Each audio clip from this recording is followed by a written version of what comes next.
what we're trying to look at is what is life on the ground, how have people been affected, what do they need, and all of those questions.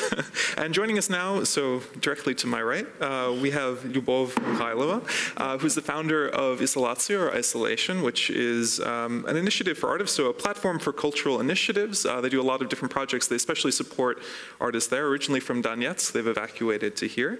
And then to her right, so as we go down the line, we have Nataliya Udovenko, yeah, sorry, we're very happy to have as well from Vostok SOS, so an organization that helps IDPs. Now, we've thrown that term out. What does that mean? It means internally displaced peoples. So they are, colloquially the term that's used more widely is refugees, but refugees are people that leave their country for another country. So these are people who are forced to flee, to go elsewhere, and to try and find places to live, food, warm clothing. And one of the biggest issues we're looking at now is that winter is approaching, and that creates different demands for IDPs, for military, for all of those questions. But we wanted to start with Lyubov first. So I have a video that I am supposed to show, and hopefully I will get this going. Do we have? Yes, so hopefully we should get some footage of your facility there. Could you tell us a little bit about Izolatsiia, how it started and where it is now? Actually, I understand it's not a topic of today's discussion, but if we look back, then we follow the history of story of Izolatsiia, we'll understand why and what's happened in Donetsk. So in 2010, in the city of Donetsk, which was a very successful, economically developed city, mostly capital of Ukraine, we decided to make a foundation for cultural initiative because we have seen in the city of 1 million people, it was one museum in a very bad condition, no gallery, one commercial gallery, and that's it. Football and beer. So that our initiative was for people whose needs are beyond this. So for people who are interested by culture, different view, and different way of living. So for 4 years of existing Izolatsiia, we proved that how big interest of young generation, especially young generation, was for institutions like ours. Izolatsiia becomes for 4 years, we make more than 30 projects, we make a lot of festivals. I can just mention that in April, our last project in April 2014, when it was already Slaviansk, we had a Ukrainian literature festival with a topic, language and violence. You know, so we want, and it's Ukrainian festival of different, it was a different opinion, it was people from Crimea, Tatar writer, Ukrainian, Russian.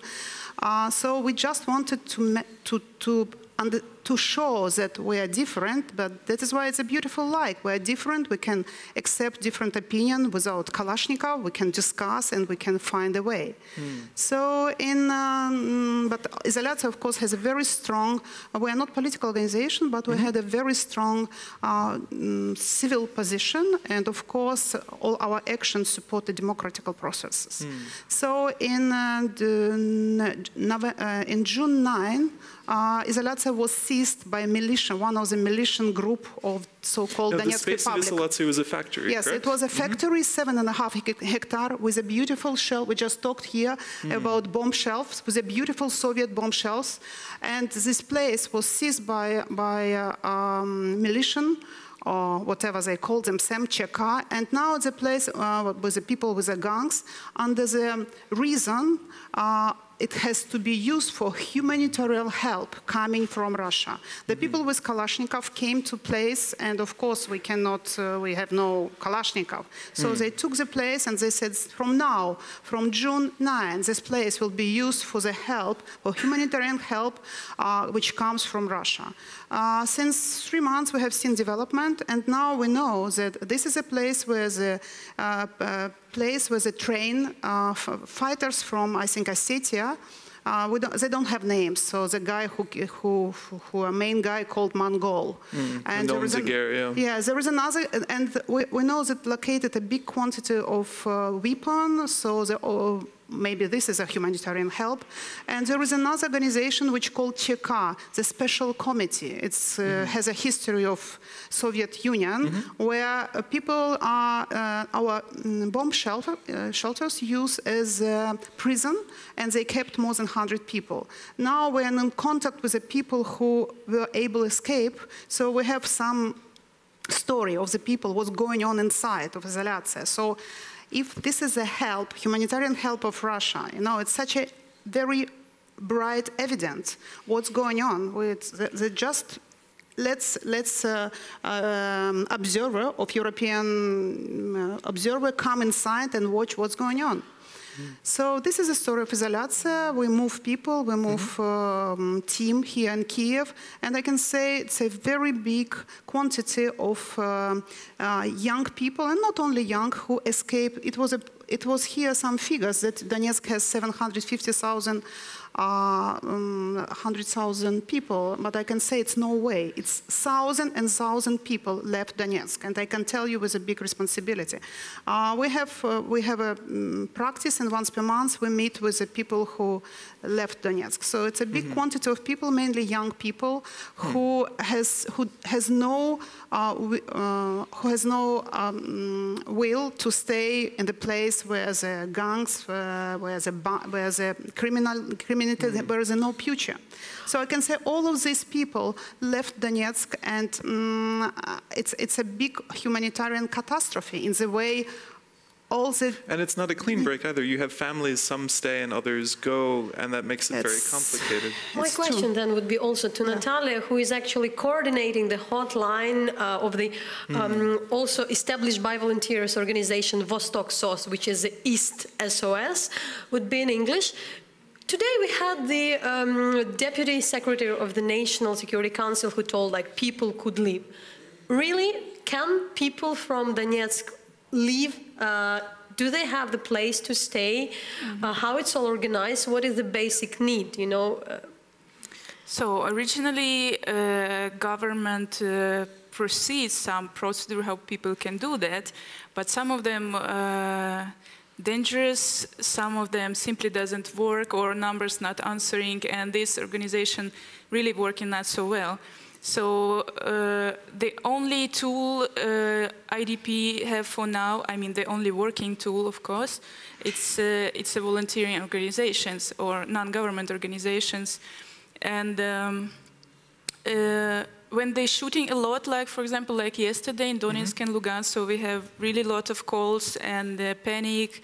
So we also working as psychological help to calm down people, giving some direction what they could do in the question of evacuation. What do people ask? Like, what if people who called yesterday, these are people who are in Donetsk and Luhansk, within the separatist controlled areas? Yeah, so yesterday and today is a more stressful situation, but if we would take the last months, it was more quiet regarding this kind of peaceful time. But of course, after Minsk, it became much more quiet. So mostly people was calling not so much as before, as it was June or July or August, but these cases were much more difficult. Like we didn't have pensions or social money for 3-4 months, like it been mentioned already. So of course it's not that much calls, but the situation is much more difficult how to find the solution for us. Sometimes it's really difficult.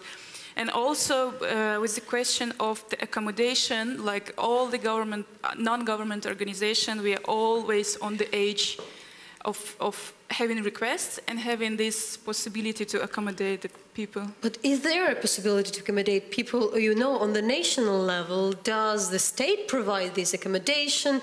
Do they help you with evacuation of the people who want to leave, if they want to leave? It is possible, but it took twice more efforts.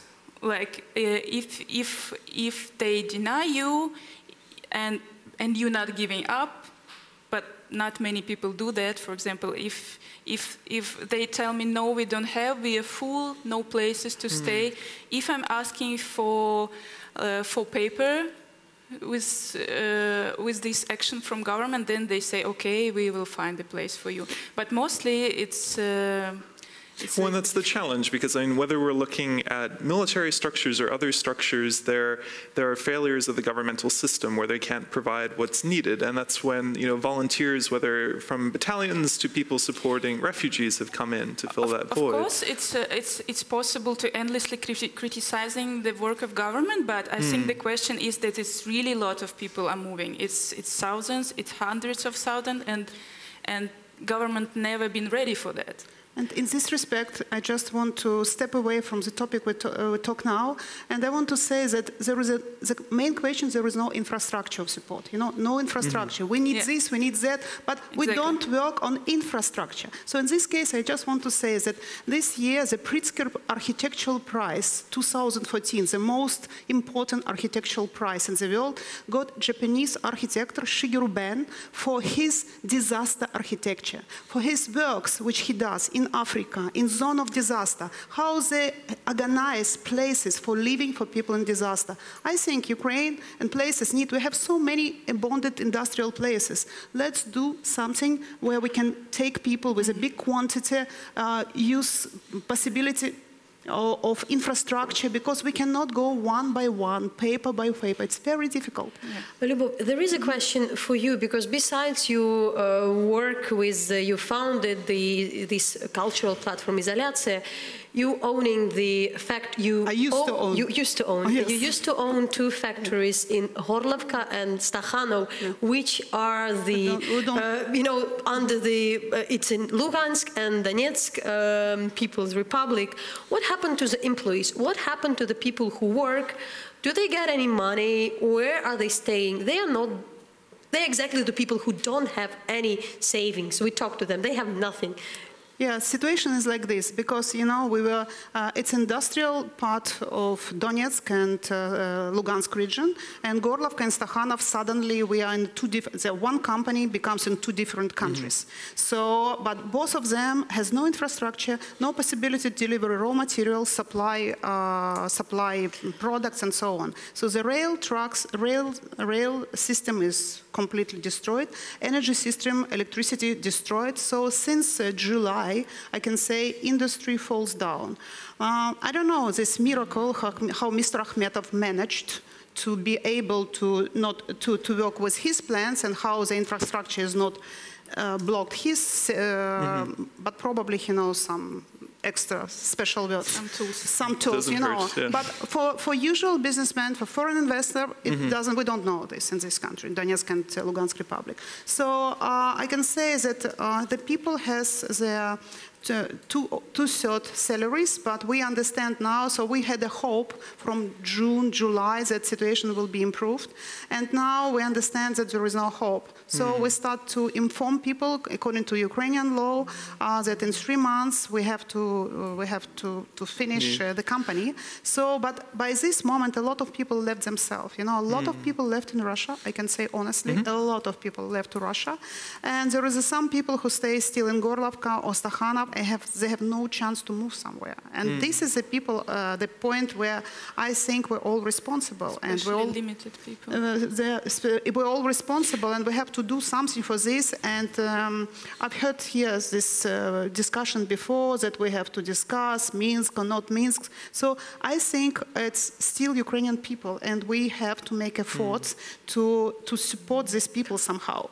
Well, and this is the issue too. I mean, in the summer, from people I'd spoken to, there were, some people, at least in Donetsk and Luhansk, who were waiting to see.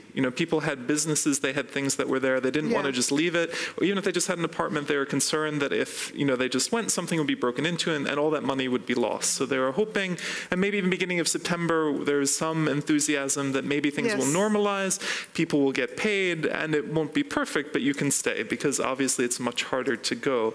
But as this has gone on, I think that's something fewer people believe. I mean, when people call the hotline for SOS Vostok, are they trying to plan to leave? Are they looking for that kind of support? We trying in some point kindly inspire them to start new life, because of course we don't know, and some regions are so much destroyed. So when people living in some, we calling the places of compact dislocation, somehow like some hotel, or it's like 200 people the same place, we can see from international experience that it's not so effective. So people hoping and waiting, not associating that well in society. So we're trying to inspire them to find a job. Also, we giving all kind of connection to find a job, to how to bring kids to the school, to kindergartens and so on. of course, helping with accommodation, helping how to register in the new place, how to get some social money. And but is it hard because from some people I've spoken to, there can also be cases of discrimination, that people from Donetsk and Luhansk have a hard time renting an apartment or maybe in finding a job?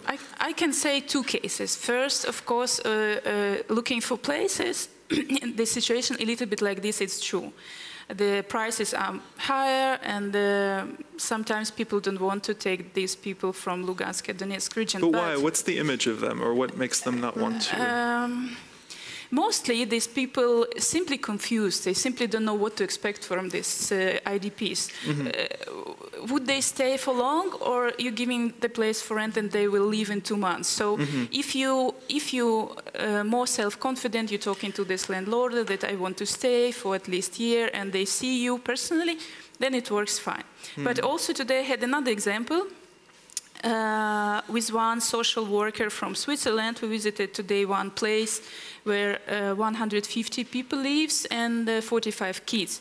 And we had this special question how kids go into school, do they have some problems with other kids, and they say no, we had no cases like this. So kids can assimilating really, really well.